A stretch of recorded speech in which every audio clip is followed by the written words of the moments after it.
Hello friends, स्वागत है आपका अपने यूट्यूब चैनल IQ अभिषेक में। आज हम मैथ्स के सबसे इम्पोर्टेंट चैप्टर घातांक एवं करणी के बारे में पढ़ने वाले हैं। ठीक है, तो हम इसको समझने से पहले, घातांक एवं करणी को समझने से पहले हम कुछ फार्मूला देखेंगे, है ना, जो इनके लिए बेसिक में जो क्वेश्चन हल करेंगे, जो बेसिक क्वेश्चन हम जब हल करेंगे तो उनमें ये इम्पोर्टेंट रोल प्ले करने वाले हैं। ठीक है, अभी रिसेंटली जितने भी एग्ज़ाम हो रहे हैं, जैसे एसएससी जीडी हो गया या सीजीएल का मेंस हो गया, उसमें सबसे ज़्यादा अब इन टॉपिक से क्वेश्चन उठना चालू हो चुके हैं। ठीक है, तो चलिए हम पहले समझ लेते हैं कि इनके फार्मूले क्या होते हैं, है ना। उसके बाद हम क्वेश्चन देखेंगे कि क्वेश्चन जो पैटर्न जो चल रहा है, सिलेबस कैसा आ रहा है उनका, सारे एग्ज़ामों का हम उसकी चर्चा कर लेंगे। ठीक है, तो फर्स्ट देख लेते हैं, अगर a की घात m मल्टीप्लाई a की घात n दिया हुआ है, ये हमारा क्या है, बेस है। ठीक है, बेस मतलब आधार, आधार। ठीक है, और ये हमारी क्या है, पावर, पावर मतलब घात। ठीक है, ये समझ में आया, ये हमारा बेस है, ये पावर है, ये आधार है और ये घात है। ठीक है, चलिए इतना समझ में आ गया ना। तो इसको हम क्या लिख सकते हैं, अगर आधार हमारे समान हो, ए यहाँ पे भी है, तो आधार अगर हमारे समान हो लेकिन उनकी घात अलग अलग हो, इसका मतलब क्या होता है, उनकी घातें जुड़ जाएंगी। तो हम इसको क्या लिख सकते हैं, ए की घात m धन n। ठीक है, कॉपी पेन लेकर बैठेंगे सभी लोग और नोट करते चलेंगे। इतना समझ में आ गया होगा। ठीक है, दूसरा देख लेते हैं, इंपॉर्टेंट है ये, है ना, ये बेसिक पता होना बहुत ज़रूरी है। अगर a की घात m डिवाइड या भागित a की घात n है, तो इसको हम क्या लिखेंगे, अगर डिवाइड है तो a की घात m माइनस n हो जाएगा। ठीक है, अगर बेस समान हो लेकिन पावर अलग अलग हो और डिवाइड का चिन्ह हो तो क्या होगा, a की घात m माइनस n होगा। थर्ड देख लेते हैं, अगर a की घात m गुणा b की घात m हो, अब यहाँ पे देखो पावर अलग अलग था लेकिन यहाँ पे पावर अब क्या है, सेम है, मतलब उनकी घातें कैसी, समान है। यहाँ पे भी m है, यहाँ पे भी m है, लेकिन बेस अलग अलग हो गया, a हो गया, b हो गया। तो अगर ऐसा रहेगा तो हम इसको क्या लिख सकते हैं, a गुणा b, और घातें तो समान है, m m दोनों में है ना, इसका मतलब m। ठीक है, अगला देख लेते हैं, चौथा, अगर a की घात m भागित b की घात m दिया हो तो इसको क्या लिखेंगे, अब ये देख लेते हैं। अगर पावर समान हो लेकिन बेस अलग अलग हो, आधार अलग अलग हो गया, a हो गया, b हो गया, लेकिन m मतलब पावर कैसी है, समान है, तो हम इसको क्या लिख सकते हैं, एक भागित b, पावर तो सेम है तो m हो जाएगा। समझ में आ गया। चलो अगला देख लेते हैं, पांचवा, अगर n अंडर रूट a की पावर m दिया हो तो हम इसको कैसे लिखेंगे, a, ये क्या हो जाएगा, ये वाला ऊपर और वर्गमूल यहाँ पे जो है n नीचे, तो क्या हो जाएगा, a उसकी पावर m बटे n हो जाएगा। लास्ट छठवा देख लेते हैं, इसमें अगर दिया हो m की पावर m और इस पूरे की पावर n, तो इसको कैसे लिख सकते हैं, a m गुणा n। ये समझ में आ गया कैसे हो रहा है। ठीक है, फॉर्मूले सारे समझ में आ गया कैसे करना है, इनको कॉपी पेन लेकर नोट कर लेना है और याद रखना है कि ये पावर कैसे हो रही है। ठीक है, क्योंकि सभी क्वेश्चनों में ये लागू होता है। जैसे अगर समझ लेते हैं इस पहले नियम से, लिया हुआ है a की पावर m मल्टीप्लाई a की पावर n, क्वेश्चन दिया हुआ, मान लो बेस तो समान है, 4 की घात 2 मल्टीप्लाई 4 की घात 3, तो हम इसको क्या लिख सकते हैं, 4 समान है ये, और ये 2 गुणा 3, तो यहाँ पे अपने को पता था कि अगर पावर अलग अलग है तो जुड़ता है, तो हम इसको क्या लिखेंगे, 2 धन 3, है ना। तो ये क्या हो जाएगा, 4 की घात 5, ये हमारा आंसर हो जाएगा। और अगर ऑप्शन में ये पूरा डिटेल में होगा तो 4 की घात 5 मतलब हम इसको क्या लिख सकते हैं, 4 गुणा 4 गुणा 4 गुणा 4 गुणा 4, 1 2 3 4 5, बस अब इनका मल्टीप्लाई कर देना है और जो आंसर आएगा, जो संख्या आएगी वो हमारा क्या हो जाएगा, आंसर हो जाएगा। समझ में आ गया कि ये फार्मूला में हम कैसे इनको करते हैं। हो सकता है क्वेश्चन ऐसा दे दिया हो और कहा कि इसका मान बताइए, तो ऐसा हल कर लेंगे। वैसे ही सभी में क्वेश्चन पूछ सकता है। अगर इसमें क्वेश्चन दे दिया, इसमें क्वेश्चन दे दिया, या किसी भी फार्मूले में क्वेश्चन दे दिया तो कैसे हल करना है ये आप लोगों को अब समझ में आ गया होगा। ठीक है, चलिए अब हम समझते हैं कि जो अभी एग्ज़ाम हो रहे हैं या होने वाले हैं उनमें जो पैटर्न चल रहा है उसके क्वेश्चन कैसे आ रहे हैं। चलिए ठीक है, देख लेते हैं। पहला अगर दिया है 2 की पावर 50 या 3 की पावर 40, 4 की पावर 30 और 5 की पावर 20, ये क्वेश्चन दिया है और कह रहा है इसमें बताना है पहला सबसे बड़ी संख्या, सबसे बड़ी संख्या बताना है, ठीक है, और सबसे छोटी संख्या बताना है, सबसे छोटी संख्या बताना है, ये बताना है। ये रिसेंटली अभी जो एग्ज़ाम हुए थे ना एसएससी सीजीएल के मेंस में इस पैटर्न पे क्वेश्चन आ चुके हैं। ठीक है, ठीक है, अब समझ लेते हैं कि सबसे बड़ी इसमें संख्या बताना और सबसे छोटी संख्या बताना, ये मेंस में आ चुका है ना। इस पैटर्न पे क्वेश्चन आ रहे हैं और क्वेश्चन बन भी रहे हैं, है ना। तो अब इसको हम समझ लेते हैं कि इसको हल कैसे करना है। पहले मैं इसकी ट्रिक बता रहा हूँ कि हम सबसे फास्ट इसको कैसे कर सकते हैं। उसके बाद इस क्वेश्चन का हम लॉजिक समझेंगे कि गणित के नियम के अनुसार ये क्वेश्चन हल कैसे होगा। ठीक है, आप सभी को HCF लेते आता होगा। HCF मतलब लघुत्तम समावर्तक, ठीक है, आता होगा। तो हम अगर ऐसा क्वेश्चन दे रहे हैं तो सबसे पहले हम 50, 40 और 30 और 20 का क्या लेंगे, HCF। HCF मतलब बड़ी से बड़ी संख्या जो इन सभी को पूरी तरह से काट दे। 50, 40, 30 और 20 को पूरी तरह से काट दे, ऐसी संख्या लेना है। तो वो क्या होती है, 10। इसका मतलब इन संख्याओं का लघुत्तम महत्तम समावर्तक होता है। ठीक है, महत्तम समावर्तक कितना हो गया, HCF मतलब महत्तम समावर्तक, बड़ी से बड़ी संख्या लेना है जो इन पूरा को काट दे, है ना। तो क्या होता है 10। अब आप सभी को महत्तम समावर्तक निकालते आता होगा। ठीक है, अभी मैं समझा दूंगा कि लघुत्तम मतलब महत्तम समावर्तक कैसे निकालते हैं। ठीक है, तो 50, 40, 30, 20 का हमारे पास महत्तम समावर्तक आ गया 10। इसका मतलब अब कैसा हल करेंगे, इस 10 का भाग देंगे 50 में, तो 2 की पावर 10 पना 50, 2 की पावर 5। ठीक है, अब अगला देंगे 10 चौके 40, 4 बार कट गया। फिर 30 है तो 10 दिया 30, 3 बज गया। 10 दूनी 20 तो 5 की पावर 2 बार कट गया। ठीक है, सबसे पहले इनका अपन ने लिए HCF महत्तम संवर्तक, फिर इस 10 से इनको डिवाइड करें तो 10 पना 50 मतलब 2 की घात 5 कट गया। ये ऐसे काट देंगे, ये आ गई घात।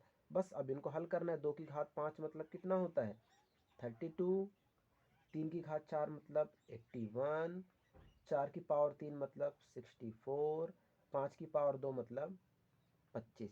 ये पता है ना, 2 की घात 5 मतलब हम इसको क्या कर सकते हैं, क्या लिख सकते हैं, 2 की घात 5 है, इसको हल कैसा करेंगे, 2 की घात 5 मतलब 2 गुणा 2 गुणा 2 गुणा 2, 1 2 3 4 5, तो 2 दूनी 4, 4 दूनी 8, 8 दूनी 16, 16 दूनी 32, ये आ गया 32। वैसे 3 की घात 4 है तो 3 का गुणा 4 बार, 4 की घात 3 है तो 4 गुणा 3 बार करेंगे 4 का, 5 की घात 2 मतलब 5 गुणा 5, ऐसा करेंगे, ये आ गया।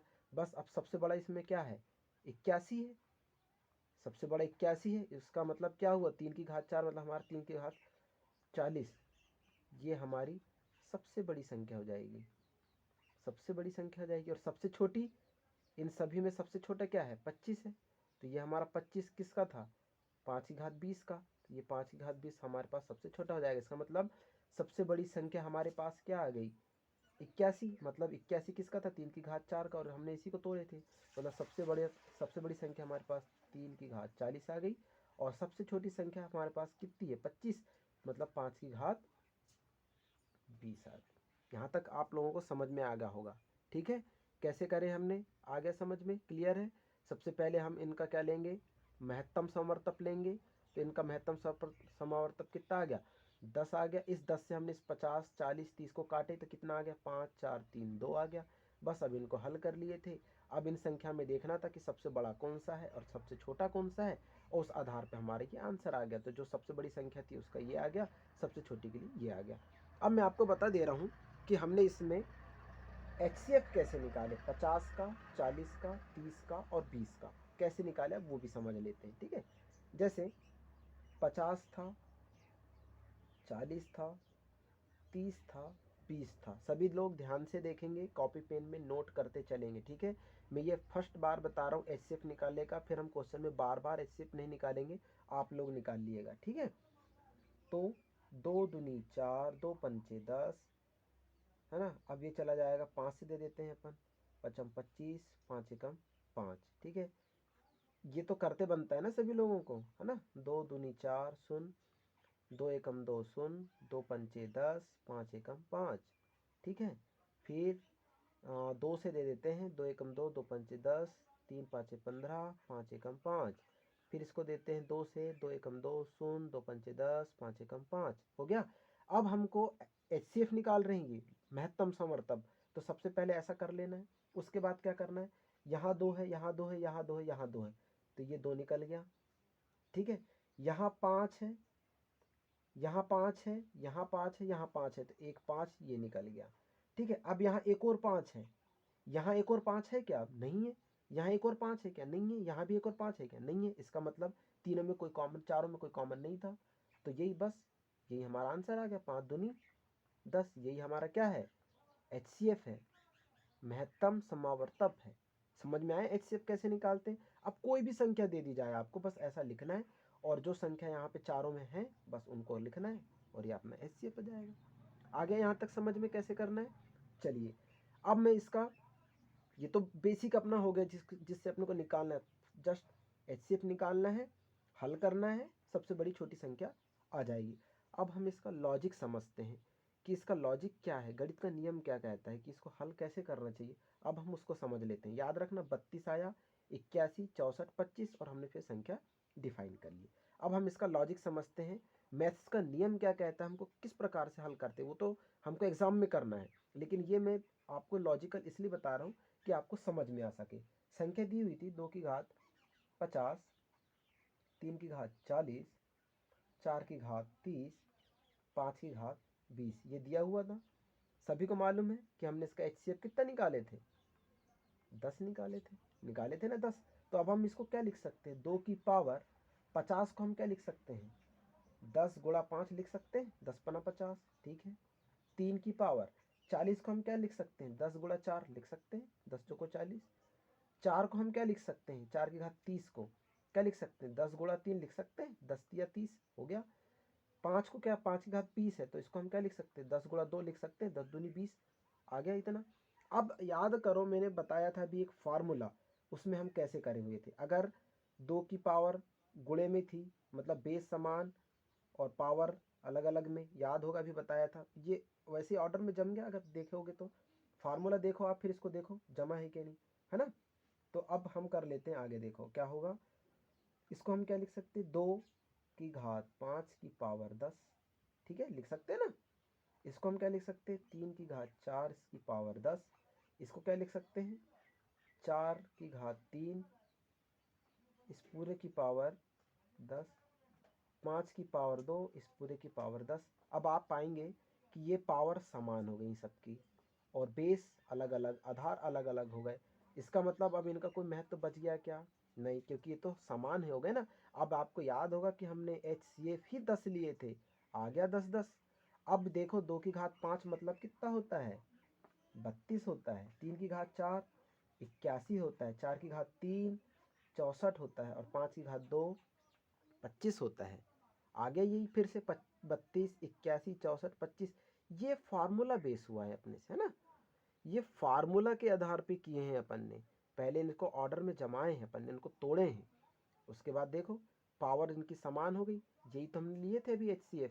तो इतना बड़ा ना करने के बजाय हमको सीधे HCF लेना है और डायरेक्ट हल करना है। तो इसका लॉजिक ऐसा था। अब 32, 81, 64, 25, सबसे बड़ी 81 और सबसे छोटी 25 अभी करे थे, तो ये अपना लॉजिक था इस क्वेश्चन का। समझ में आ गया ये क्वेश्चन कैसे हुआ है। चलिए एक क्वेश्चन और देख लेते हैं, उसके बाद आप प्रैक्टिस करते रहिएगा, ठीक है। क्वेश्चन नंबर 2 देख लेते हैं। क्वेश्चन अगर दिया हो 2 की पावर 150, 3 की पावर 120, 5 की पावर 90, 11 की पावर 60। बस अभी बताया मैंने कैसे हल करना है, पता चल गया ना। अब 150 का क्या लेना है अपने को, 120 का, 90 का, 60 का, इन सब का क्या लेंगे हम, HCF लेंगे। तो इन सभी का HCF लेंगे तो कितना जाएगा, 30 आ जाएगा। मैंने निकालना आपको बता दिया है, ठीक है, कैसे निकालना है। पहले इसका करना है, फिर इसका, फिर इसका, फिर इसका, फिर सब में कॉमन देखना है क्या क्या आ रहा है, वैसा करके निकाल लेंगे आप, ठीक है। तो 150, 120, 90 और 60 का HCF कितना आ गया, 30 आ गया। बस अब 30 का भाग देना है 150 में, तो कितने बार जाएगा, 30 पंचे, ठीक है।